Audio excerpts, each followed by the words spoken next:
Mu'adz radhiyallahu anhu qala qultu ridfan Nabi sallallahu alaihi wasallam. Dari Mu'adz bin Jabal, ia berkata, aku pernah dibonceng oleh Nabi Muhammad sallallahu alaihi wasallam. Ya Mu'adz, ya. Jadi ala himarin yuqalu lahu Ufairun faqala ya Mu'adz hal tadri haqqullah 'alal ibadi wa ma haqqul ibadi 'ala Allah? Qultu Allah wa rasuluhu a'lam. Qala fa inna haqqallahi 'alal ibadi ay ya'buduhu wa la yusyriku bihi syai'an wa haqqal ibadi 'ala Allahi an la yu'adziba man la yusyriku bihi syai'an. Fa qultu ya Rasulullah afala ubashshiru bihin nas? Qala la tubashshirhum fayatakkilu. Muttafaqun alaih. Dari Mu'adz bin Jabal, ia berkata, aku pernah dibonceng oleh Nabi Muhammad SAW di atas keledai yang diberi nama Ufair. Lalu ia bertanya, wahai Mu'adz, tahukah kamu apa hak Allah atas para hambanya dan apa hak para hamba atas Allah? Aku menjawab, yakni Mu'adz bin Jabal, Allah dan Rasulnya yang lebih tahu. Beliau bersabda, yakni Rasulullah, sesungguhnya hak Allah atas para hambanya adalah hendaknya mereka beribadah hanya kepada Allah dan tidak menyekutukannya dengan suatu apapun.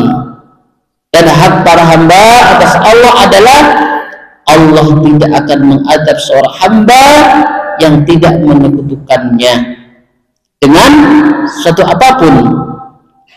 Lalu aku berkata, yakni Mu'adz bin Jabal, wahai Rasulullah, apakah boleh aku menyampaikan kabar gembira ini kepada manusia?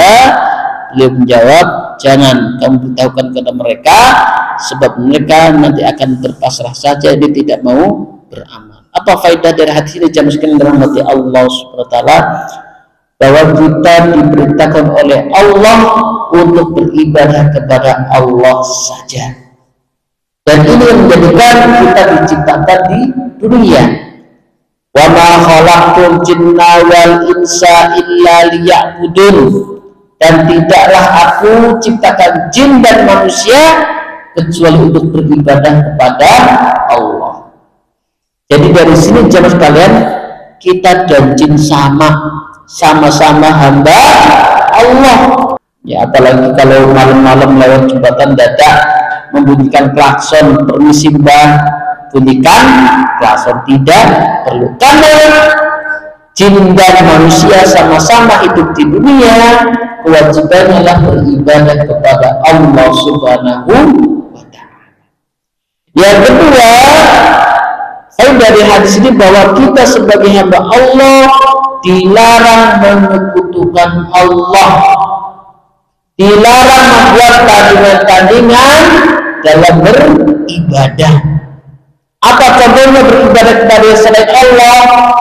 Berdoa, ya, berdoa kepada pohon keramat, ngalap berkah ke tempat-tempat keramat. Ya, kemarin panggilan mungkin lihat di berita viral di daerah Pemalang, tiba-tiba ada air keluar bening, langsung rame, langsung dikasih parkir, orang pada rame-rame bawa botol ngalap berkah. Ternyata pipa PDAM yang bocor. Masya Allah. Itulah Indonesia. Ini kan gumunan dikit-dikit dikatakan ngalap berkah, nanti di Al-Kausar tiba-tiba ada yang ngalir mancur, langsung geger berkah. Ternyata pipa PDAM bocor. Pentingnya belajar iman. Jadi ada dua prinsip jemaah sekalian yang harus kita pegang ketika kita akan mengambil manfaat, salah satunya untuk obat. Nah, ini harus kita pegang.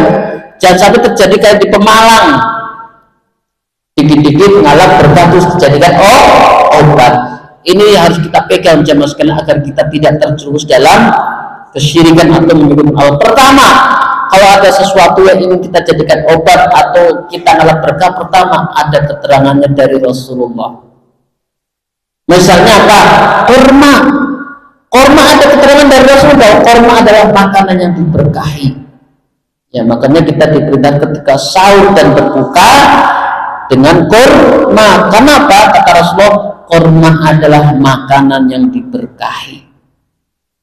Minyak zaitun, habatus sauda, susu, ya tentunya susu sapi atau susu kambing, ya bukan susu kaleng atau susu bubuk, ya susu yang dari peternak kambing atau sapi itu makan atau minum yang diberkahi.